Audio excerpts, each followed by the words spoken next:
Let us get started with Creation Health. It's about choices this time. And we want to be cognizant of how choices affect our daily lives. So shall we bow our heads in prayer?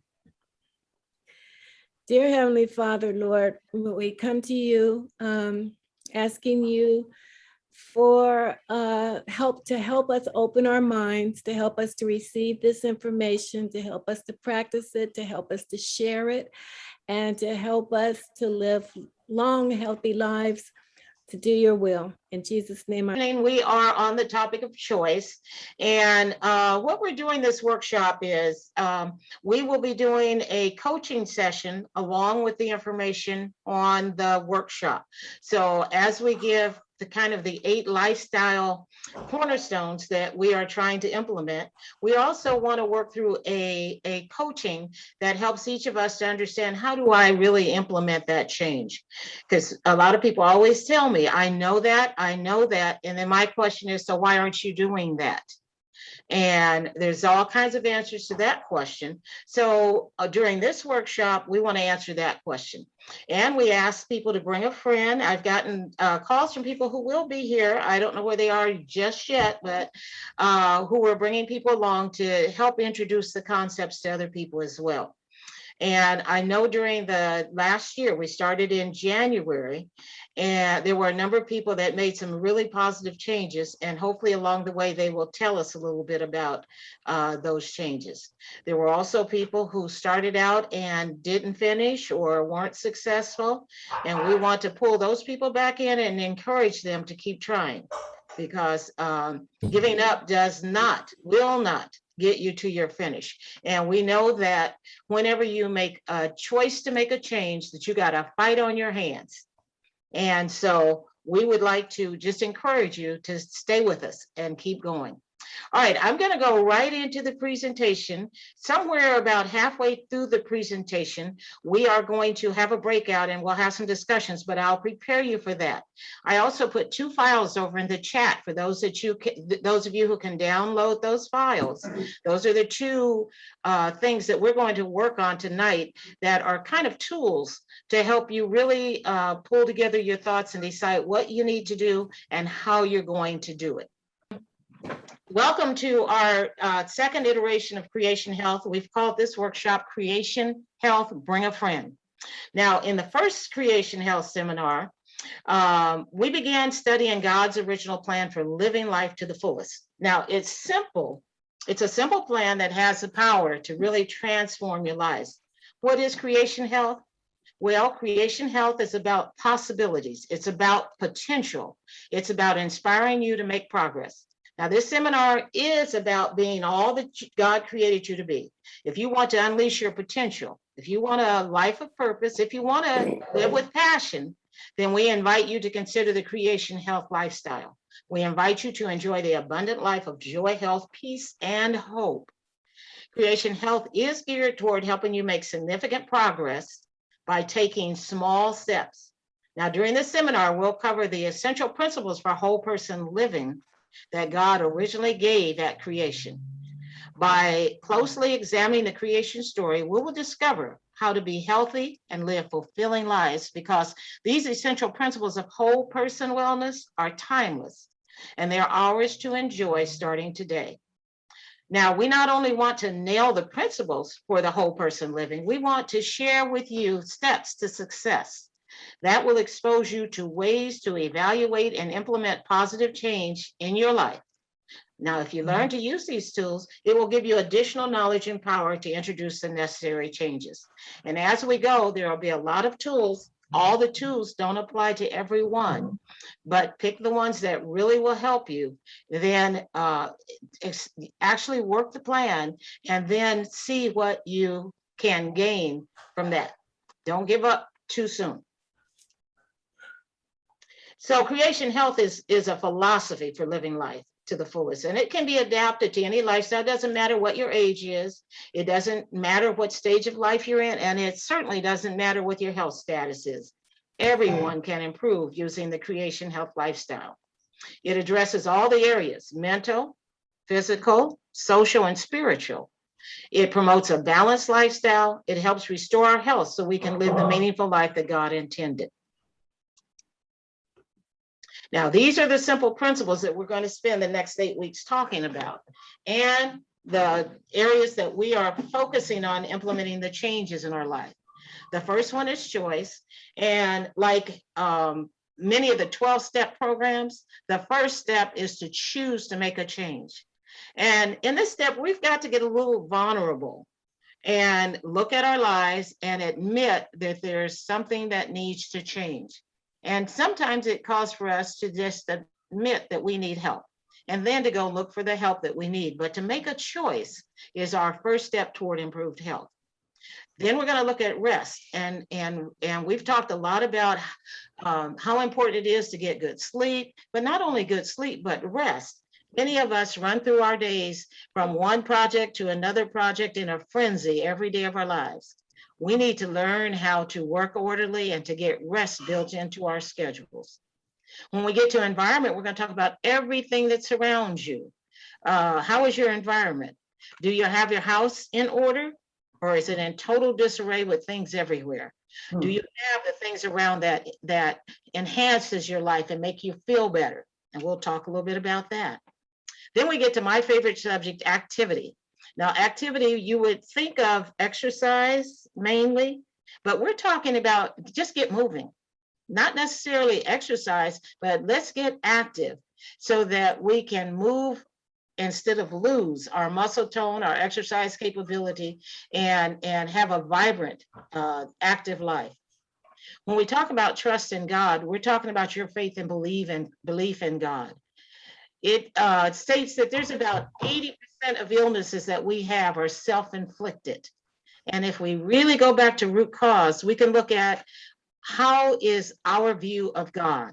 Do we have a correct view of God? And do we believe that God works in our own individual lives to give us the best of life?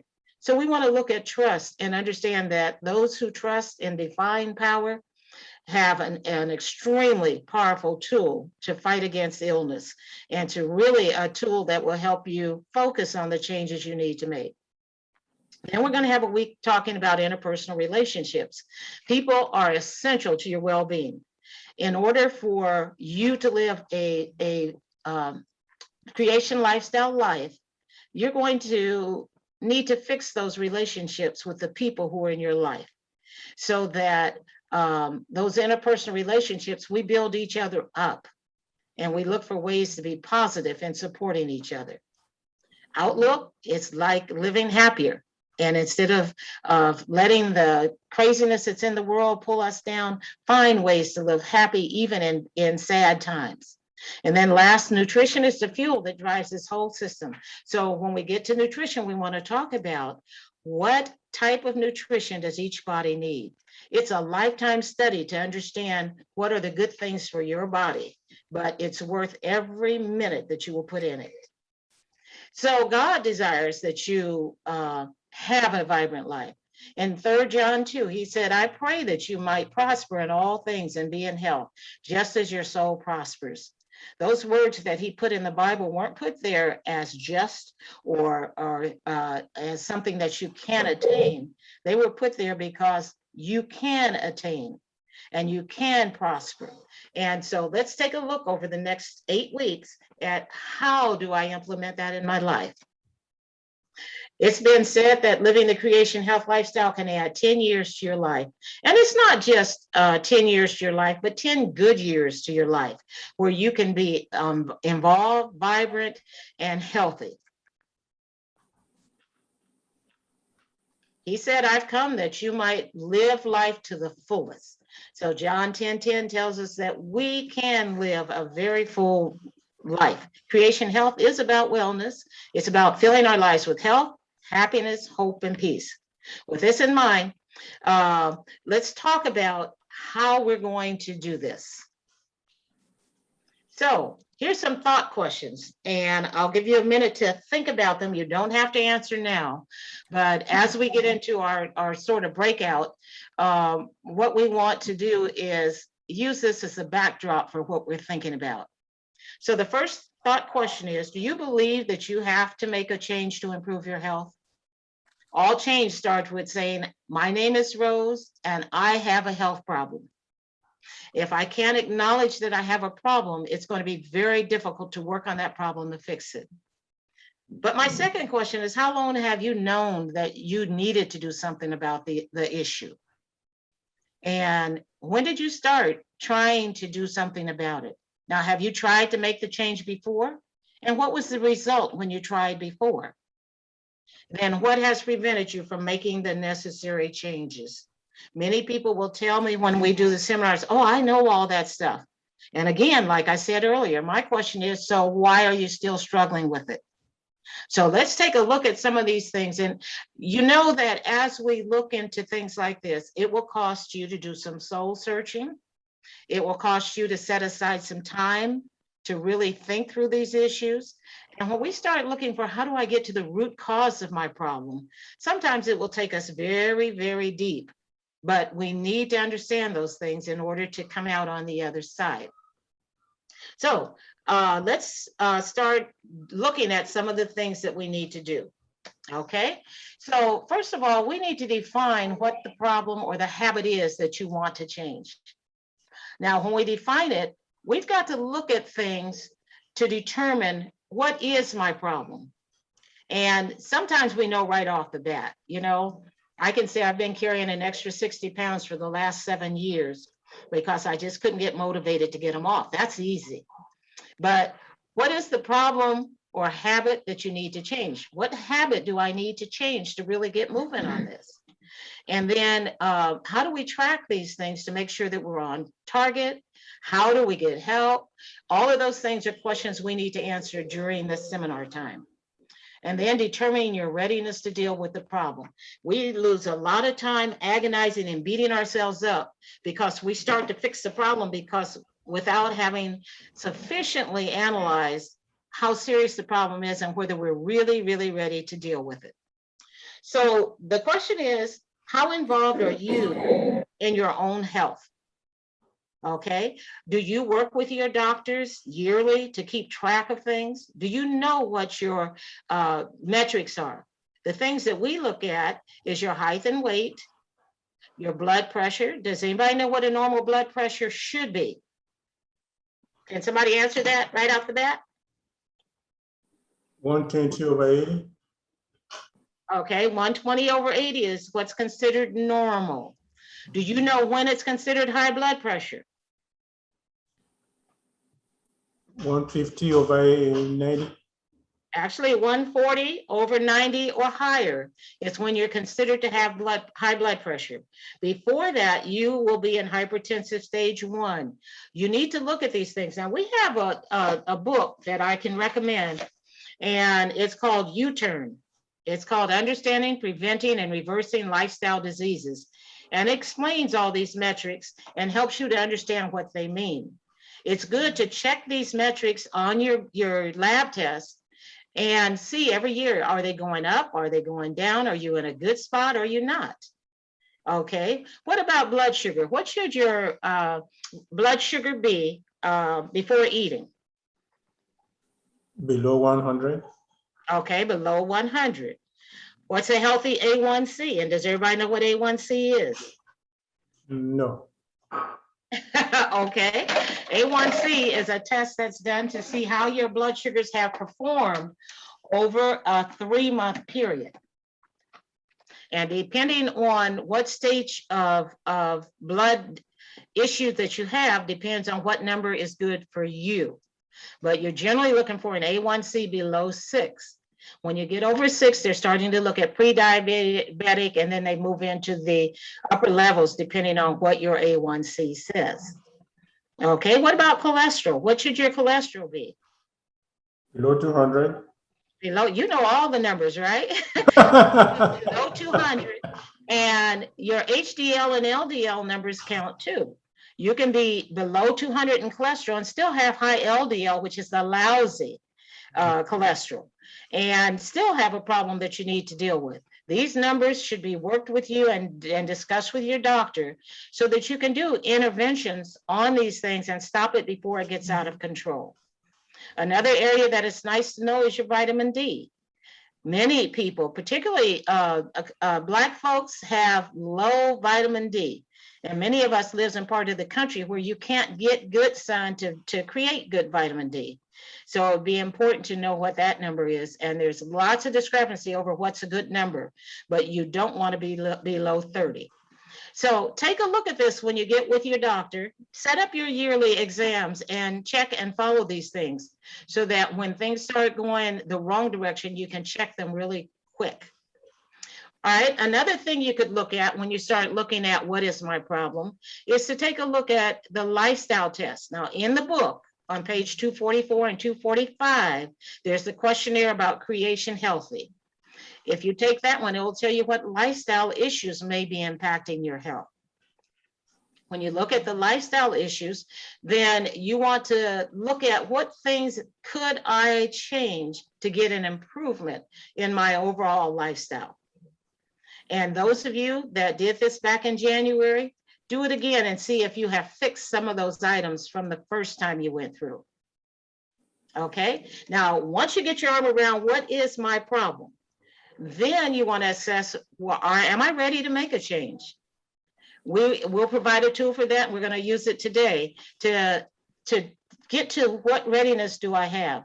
If you're not ready to make a change in a certain area, there are recommendations that will help you get ready so that the next time you are really ready to tackle those problems.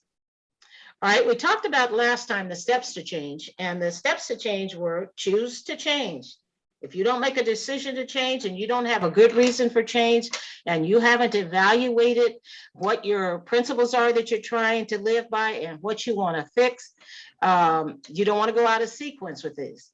Now, the second thing is to pray for wisdom, because when you tackle a change and you realize that change is the hardest thing for most of us in life, we have spent most of our lives making habits, good or bad, and those habits have become ingrained in our lifestyles. And to get those habits changed, we are going to need divine power to get through that. Okay, and the next thing we want to do is take inventory. And when we take inventory, we want to look at, take a look at my life and see what's going well and what do I need to improve. And there's lots of self-assessments in your Creation Health textbook in the section 1 on choice that will help you to really nail the areas that have impacted your life. And we know for every single person, it's a different issue usually. Okay, so then after you've done all of the hard work of figuring out what, when, and how, we're then going to prioritize by saying, I can't choose everything that needs to be fixed. So maybe I'm going to take the top 3 or the top 1, and then I want to develop a follow through and an action plan to take care of that problem. Once you take care of that problem, you can go back and pick up on what's the next most important.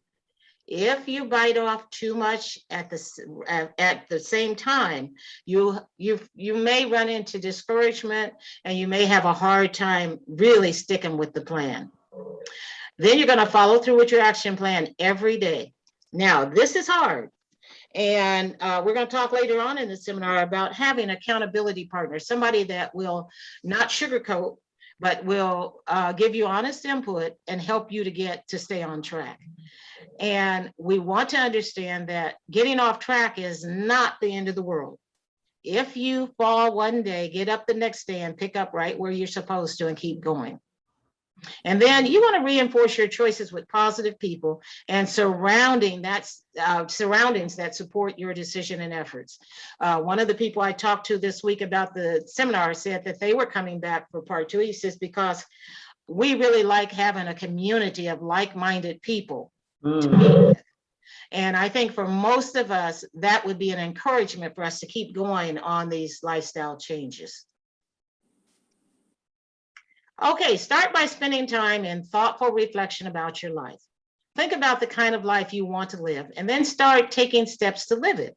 Now, we're going to be talking about some homework assignments for this next week that will assist you in prioritizing the changes you want to make and setting goals for the next 8 weeks. We're hoping that within the next week or 2 that you have a plan to fix something during these 8 weeks. And then we're going to hope to coach you right through all of those changes. So at the end of the 8 weeks, one issue on your list is well on its way to being solved, or maybe completely solved. So to do that, we're going to have to get into goal settings. And I did upload onto the chat a smart tool. And there's also one in your book in the back section with choice. And it says that when we're setting goals, we want to make sure that we're setting goals that are smart. That means that they're specific. You can't be vague about what it is you're trying to do. Specific is, I want to lose 5 pounds in the next 8 weeks. Specific is, I want to stop snacking between meals in the next 8 weeks. Something very specific that you can focus on. And then it's got to be measurable. If you look at what you're doing today and say, well, let's see, I can weigh myself and I know where I am and I know where I need to be eight weeks from now, then it's measurable. If I'm snacking 3 and 4 times a day or every evening or whatever it is, I can measure that and say, by the end of the 8 weeks, I want that stopped. Attainable says, if I tackle this problem, is it reasonable for me to attain it? Now, we're not talking about for everybody else, for you. Is it reasonable for you to attain the specific goal that you're setting? If it's not, we want to make that goal attainable in 8 weeks. So maybe you can't lose 4 pounds in 8 weeks. Well, I want to lose 2 pounds in 8 weeks. Or maybe I can't stop completely snacking in 8 weeks. Maybe I can cut it down. So something that is really attainable for you. And then you want to make sure it's realistic. You know, if I say I want to lose 60 pounds in 8 weeks, not realistic. Okay, I want something that is realistic for me. And then what will you reward yourself with when you clear up that particular problem? And then the last one is time specific. We don't want a goal that is, oh, someday I'm going to. The goal is saying by December 1st of 2021, this is what I will attain. So that you are really focused, razor thin, on what the change is you want to make. All right, so now let's look at some of the tips for goal setting to avoid. What did you say? Okay. Not you. Okay, all right, tips for goal setting. Avoid making goals when you're hungry, angry, lonely, or tired. Just put your session away and come back when you are clear. It's very difficult to make good decisions or set major goals when you are in any of those states. So recognize it, put it away, do it at another time. And then make a plan for what you're going to do when you veer off course, and you will. And when you veer off course, unexpected things come up, and especially once you've set a goal, all the forces of Hades will come against you. So we want to just have a plan for when I veer off, what am I going to do? Make a course correction to get right back on track and choose to keep going. Okay, so how are we going to develop this plan? You're going to go to the back of your workbook and you're going to do the exercises in the choice section. One of them is, are you living a creation health lifestyle? This will help you identify the areas of creation health lifestyle that you need to improve. Then we're going to talk about your level of readiness. And I have a slide next that I want to go through with you before we break out about your readiness to change. The next one is your SMART action plan. It's on page 251 of the book. And I also attached a separate one that's a little different, but it has the same information in it. And then a need to develop a focus on change. And this is on page 252. I'm going to put this slide up at the end of the workshop so that you'll know what you're working on toward next week. But the important thing to do in the breakout session today, or to talk about, and I bet you can't read this one, but this file is in the chat for you to download. And it says, what is your readiness to change? Now, how do you know where to start? Are you ready to make a change? So you answer these 4 questions. The first question says, I've solved my problem at least 6 months ago. I made a plan, took steps, and they've resulted in the health improvements I wanted. You answer that question, yes or no. Number 2 says, I have taken action to resolve my problem within the last 6 months. Okay, this isn't I have solved, it says I've taken steps. I made a plan and I've taken steps to improve my health, yes or no? Question number 3, I am intending to take action within the next 30 days.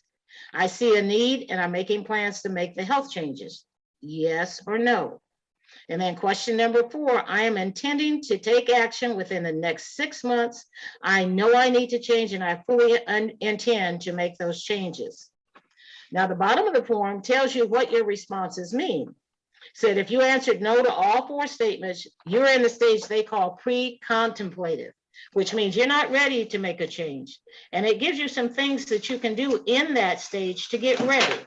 And if you go through the worksheet, it's going to say things like, I'm in a pre-contemplative mode, so I'm not ready to make a change. And matter of fact, I don't think I need to make a change. Maybe it's you who should change. I think I'm okay the way I am. That's your characteristic when you're in the pre-contemplative. Okay.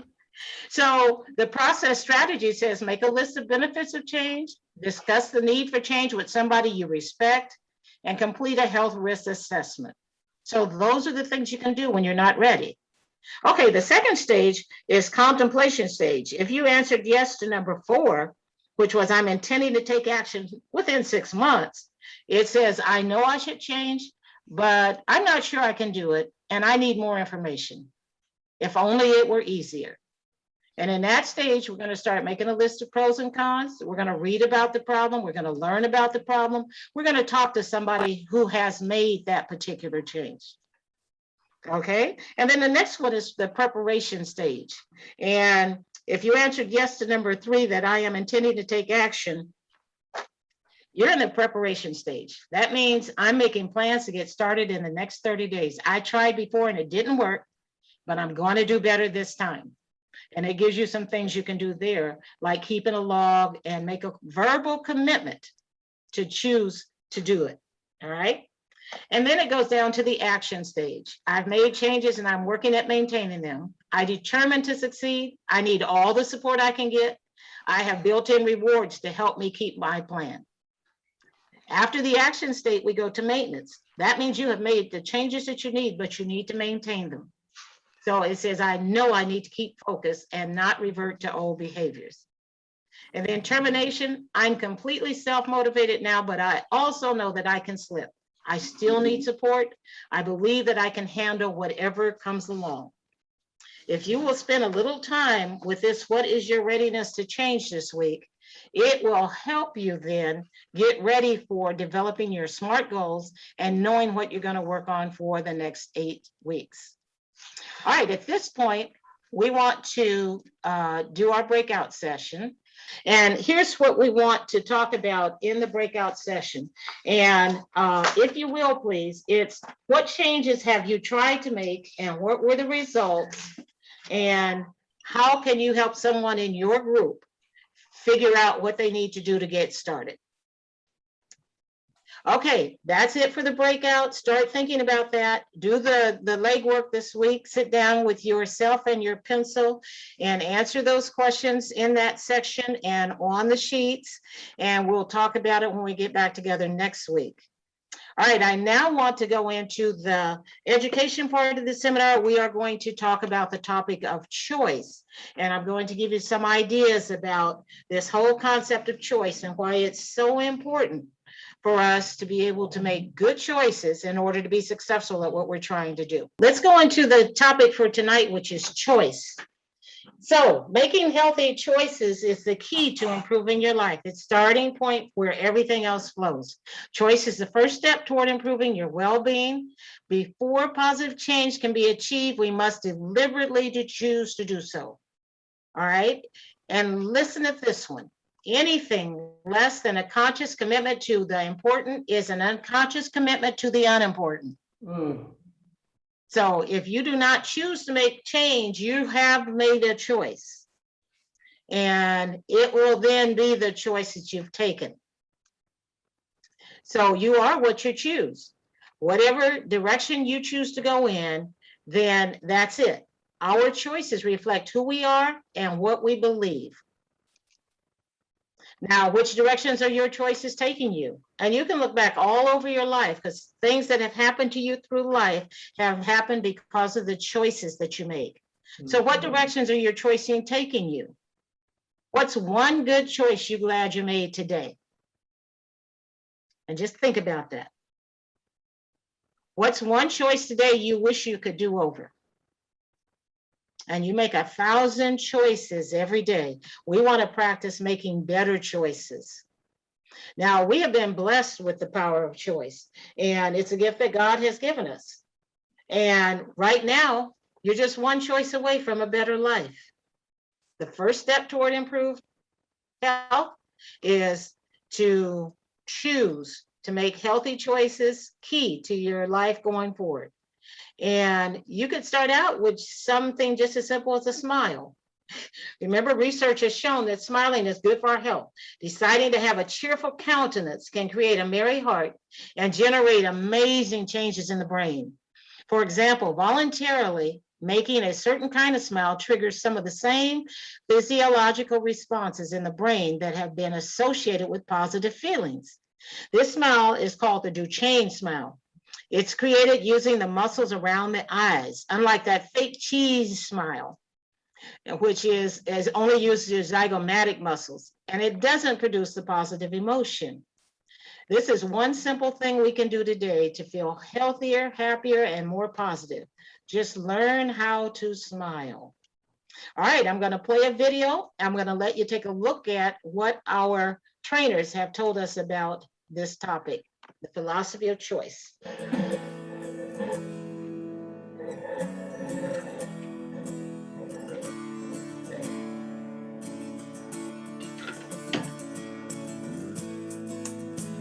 How big of a problem would it be for a pilot flying from Seattle to San Francisco to be just 1 degree off course? Well, he would wind up missing the airport by 10 miles. 1 degree doesn't seem like much, but in the end, it takes us somewhere completely different. Our choices are like headings on a compass. If our choices are off by even just a little bit, we can miss our final destination by miles. 1 degree. One choice is hardly noticeable, but if left uncorrected, we'll end up where we never wanted to be. The ability to choose is powerful. Correctly used, unlimited opportunity is ours. By consistently making the best choices, we become unstoppable. It unleashes our vast potential, and life becomes a satisfying journey of abundant happiness. During this Creation Health presentation on choice, we'll learn about the physiology of choice, the importance of making good choices, how to strengthen our frontal lobe functioning in order to make better decisions, and the trustworthy principles that lead to dynamic living. Dr. Winnie King explores the issues and techniques for staying on course by consistently making the best choices. The power of choice is one of the strongest forces on earth. It has the ability to build up and the potential to tear down. Are you using your power of choice for good? The power of choice is located in a part of the brain called the frontal lobe. This is the mind's seat of authority. It's the brain's decision center. The powers of judgment, reasoning, social norms, and long-term planning all come from here. Most creatures have this brain function, but we find something very different in humans regarding the size of the frontal lobes. For instance, in dogs, the frontal lobes comprise just 7% of their brain, and it's 17% in chimps. But in humans, the frontal lobes take up more than 1/3 of the brain's total area. And this tells us that our reasoning and planning capabilities are intricate, powerful, and complex. Unlimited opportunity awaits those who harness this power by making the wisest choices. The power to choose is having the opportunity and ability to evaluate multiple options and then selecting the one we prefer. Every day, we make choices intentionally and unintentionally. Deciding to take action requires us to exercise our power of choice. Doing nothing is also a decision. Living by design or by default is a choice. We either shape circumstances or we are shaped by them. It's our God-given privilege to take responsibility for our lives and align our choices with our values, beliefs, and dreams.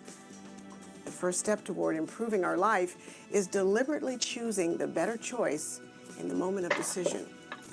Having the ability to choose is motivating, and it creates numerous physical and psychological benefits. For example, residents in a certain nursing home were given more control of their lives and extra choices. They were told they could have omelets or scrambled eggs for breakfast, but that they would have to choose the night before. They could watch movies on Wednesday or Thursday night, but they would have to sign up in advance. They were shown plants from which to choose one for their room and were instructed to water and take care of it themselves. Residents on another floor of the same nursing home, however, weren't allowed to choose what they wanted for breakfast. Neither were they offered the opportunity to sign up to see a movie. Movies were just shown. Lastly, they were given a plant for their room, and the nurse took care of it for them. The researchers were studying how the ability to choose and a sense of control affects people. The residents who were given choices and a sense of control were more alert. They participated more and felt better. Additionally, fewer people in this group had died 18 months later.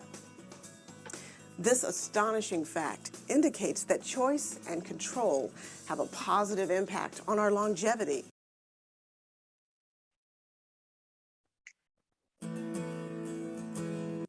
Okay, I was a little abrupt on that one, but what we're talking about here is that choice is the ability for us to direct our will. When we can learn to direct our will, we can learn to overcome a lot of things. We have to exercise the wisdom when making choices because they determine the course of our lives. Okay, 9 out of 10 leading causes of death are related to lifestyle choices. And those diseases, lifestyle diseases, have taken over this generation. And we can learn from all of the science that has been done and all the information that's available, how we can make better choices. And with 9 out of 10 leading causes of death being lifestyle choices, then we have a choice to not go down that route. It says, Thomas Jefferson said, freedom is the right to choose, the right to create for oneself the alternatives of choice.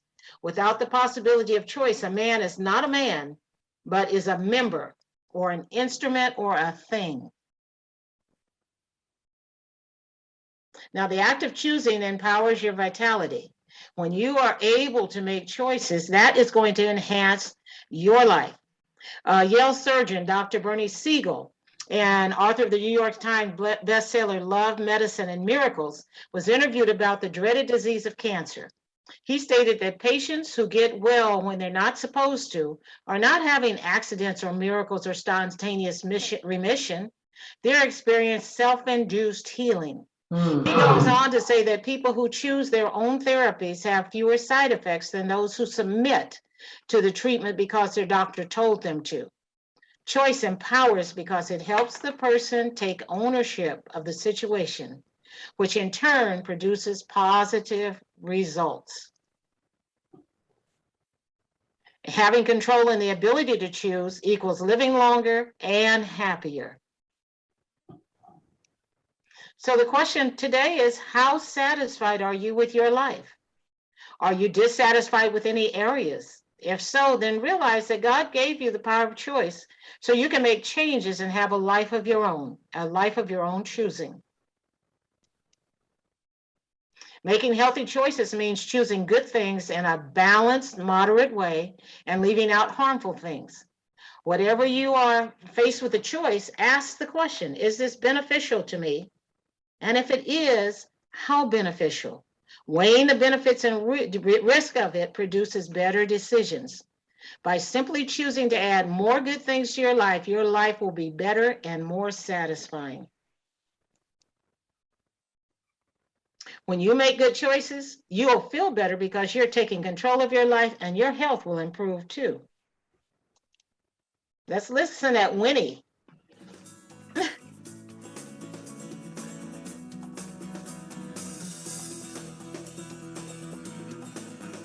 Ever find yourself struggling to make a decision? When making choices, remember these two principles. First, bad choices cancel good choices. For example, when it comes to diet, some people give themselves a free day where they can enjoy a few guilty pleasures. Before they know it, they've had chocolate cake for lunch, Dairy Queen on the way home from work, and cookies and milk before bedtime. A string of bad choices easily cancels good choices. Reinforce good choices by reducing counterproductive ones. Enjoy a guilty pleasure, but without wiping out the excellent progress that you've made. The second principle to remember is that good choices taken to extremes create poor outcomes. A perfect example is exercise. Exercise is good, but too much is unhealthy.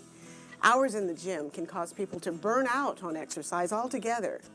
Strive for balance and reinforce good choices by reducing or eliminating counterproductive ones. Okay. Proverbs 24:5 says, a wise man is strong, and a man of knowledge makes strength greater. With so many choices to make, how can we be sure to make the right ones? Gaining and applying knowledge should be a way of life. Seeking knowledge should be a way of life for us. We cannot responsibly go through life intellectually idle. Knowledge, when you put it into action, creates strength, power, and good decisions. So let's increase your knowledge. How are we going to do that? We're going to increase it by reading books, watching informative programs, or wisely using the internet for continued intellectual growth. And you have to be very careful on that one today. As a result of this personal development, we are better equipped to make wiser choices that bless us with abundant life, purpose, peace, and joy.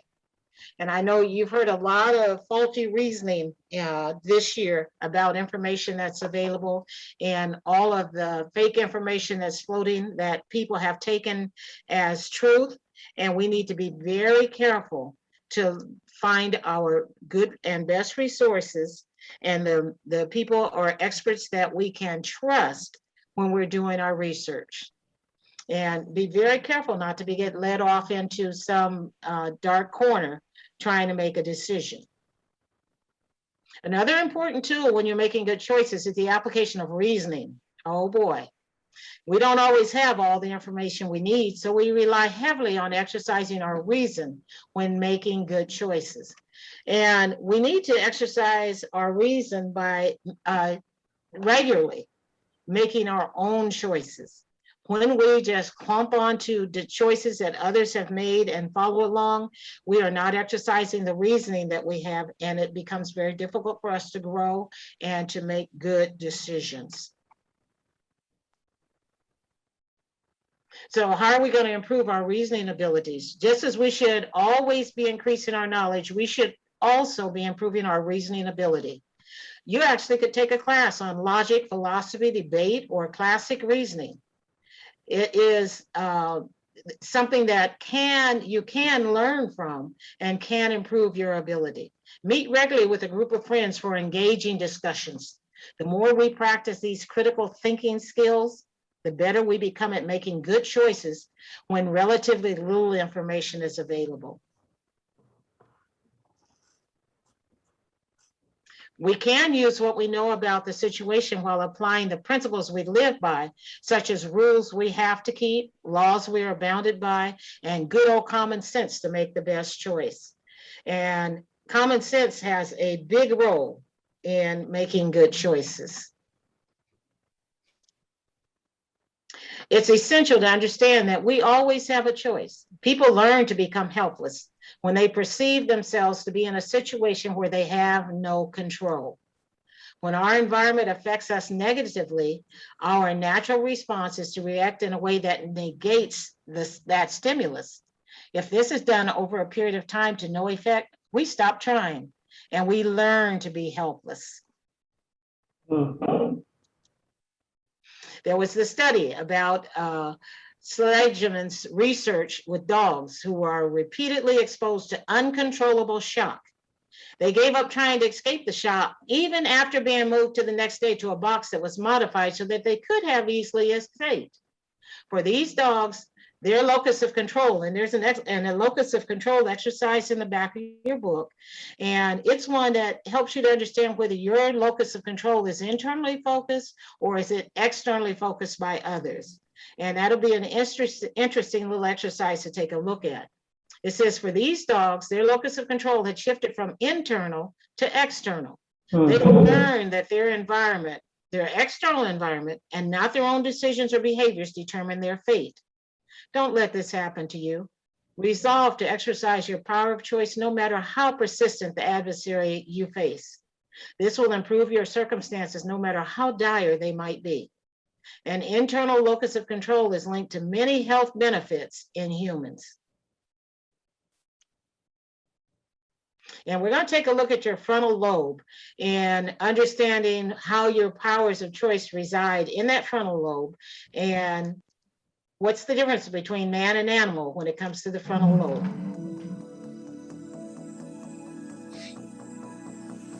A healthy, functioning frontal lobe is vital for living a healthy life. Everything we hope to be, have, do, or become starts here. And it's within our power to strengthen this part of our brain, which will help us to make better decisions, thereby improving the quality of our life. Here are 6 ways that you can choose to start strengthening your frontal lobe immediately. Choose to think positive thoughts. The right frontal lobe tends to be over-dominant when a person is depressed. When we think positive thoughts, we decrease the negative activity in that area of the brain.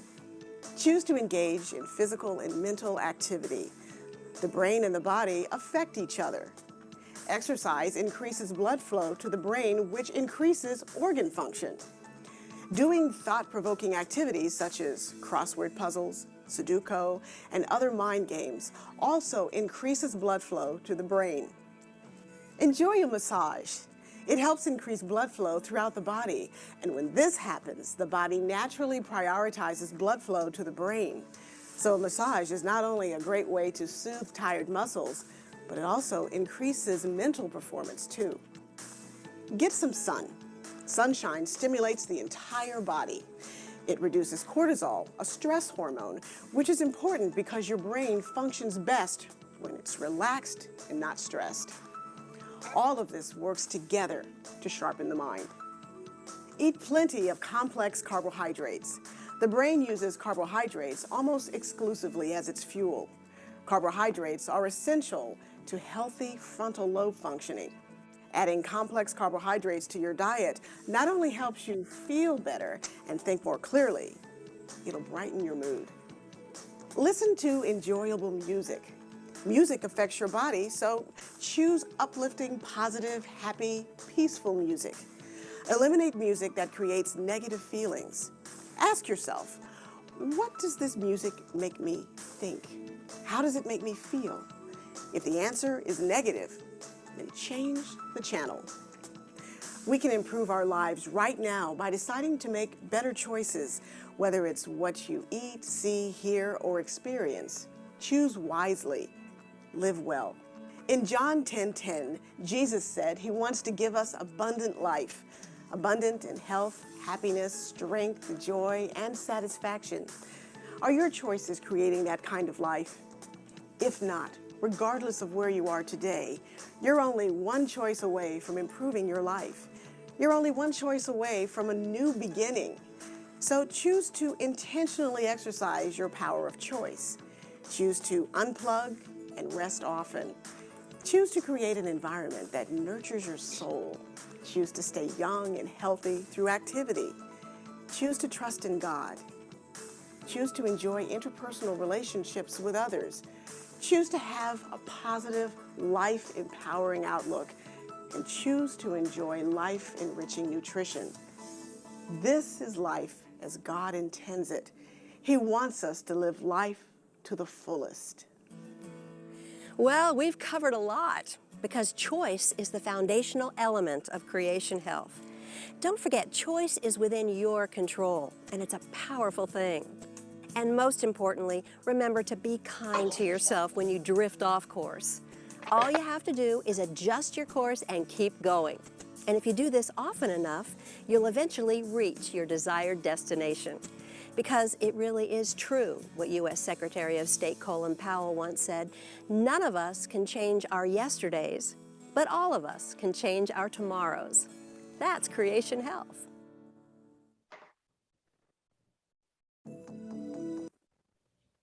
So when we start thinking in terms of choice, we're going to have to look at the frontal lobe of the brain, because that is the seat of our will and our choice. It also is where we find our judgment, our reasoning, our social norms, and long-term planning skills. All of these things help to make healthy, life-giving choices. And when that frontal lobe is damaged, and today you're seeing so many examples of frontal lobe damage, people cannot make good judgments. They veer off of social norms, and then have no longer the capability for long-term planning. If you look into this subject a little more, and you'll find in your book, if you read the section on choice, at the end of the choice session, there's a list of books that you might read to find more information on the frontal lobe and how it affects your ability to make good choices. And it is the one thing that sets us apart from animals. The frontal lobe makes up about 3.5% of the brain of a cat, 7% in dogs, and 17% in chimps. But in humans, it's between 33 and 38% of our brain. Our highly developed frontal lobe gives us a power of choice that is unavailable to the rest of creation. Our reasoning and planning capabilities are more powerful and more complex. Thus, we are able to include many more variables in our decision-making process. So we can do certain things to strengthen that frontal lobe and improve our decision-making abilities. So the brain is not static. The brain can continue to grow and develop.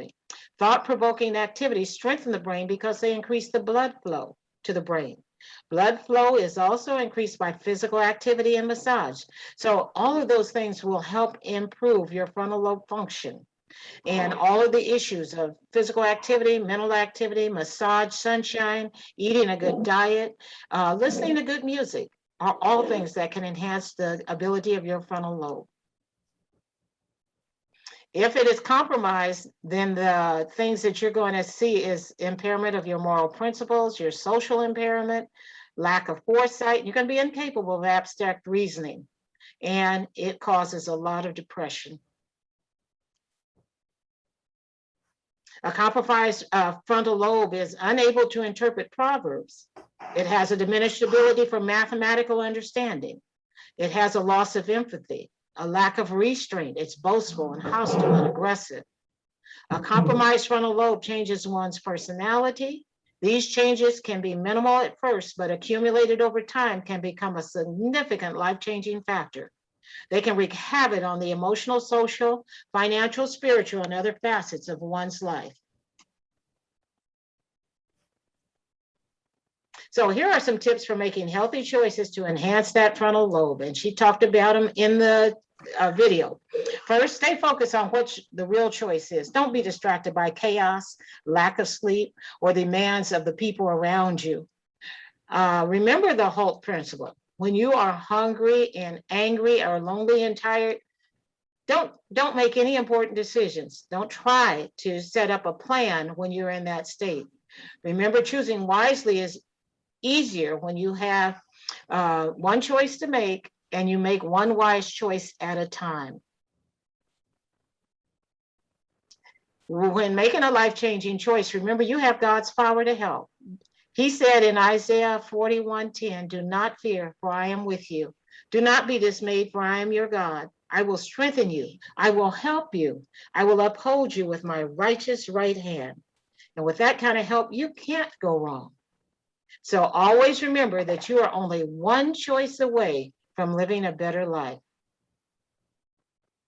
So here is the slide for your work for next week. These are the things, if you will finish these before next week, we will be able to discuss at our breakout session.